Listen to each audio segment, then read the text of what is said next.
RCB அணியோட IPL 2025க்கான கேப்டனா ரஜத் பட்டிதாரை பார்த்தீங்கன்னா ஆர்சிபி மேனேஜ்மெண்ட் நேம் பண்ணியிருக்காங்க. அண்ட் ரஜத் பட்டிதாரை ஏன் ஆர்சிபி மேனேஜ்மெண்ட் ஐபிஎல் 2025க்கான ஆர்சிபி கேப்டனா நியமிச்சிருக்காங்க அப்படின்றது தான் இந்த ஷார்ட் வீடியோவில் நம்ம பார்க்க போறோம். ஐபிஎல் 2025 மெகா ஆக்ஷன்ல ஆர்சிபி அணி எந்த விதமான கேப்டன்சி ஆப்ஷன் பிளேயர்ஸ்க்கும் பார்த்தீங்கன்னா பிட் பண்ணல. ஸோ அதுல இருந்து செஞ்சது எய்தர் விராட் கோலி இல்லைனா ரஜத் பட்டிதார் தான் ஆர்சிபி அணியோட ஐபிஎல் 2025க்கான கேப்டனா இருப்பாங்க அப்படின்னு.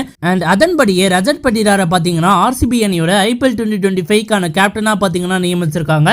எங்களுக்கு தெரிஞ்ச விராட் கோலியும் பாத்தீங்கன்னா கன்சிடர் பண்ணிருப்பாங்க. பட் விராட் கோலியோட ஏஜ் ஃபேக்டர் கருதி தான் பாத்தீங்கன்னா விராட் கோலியை கேப்டன்சி ஆப்ஷன்ல இருந்து ஒதுக்கி இருப்பாங்க. அண்ட் ஆல்சோ ரஜத் பட்டிதார் பாத்தீங்கன்னா சாலிடா 6 to 7 இயர்ஸ் பாத்தீங்கன்னா ஆர்சிபி அணிக்காக விளையாடுறதுக்கான வாய்ப்புகள் இருக்கு. ஸோ லாங் டேர்ம் ஃபியூச்சரை கருதி ஆர்சிபி அணி ரஜத் பட்டிதாரை கேப்டனா நியமிச்சிருக்காங்க அப்படின்னு நாங்க நினைக்கிறோம். So for more IPL 2025 updates subscribe to Tamil updates plus.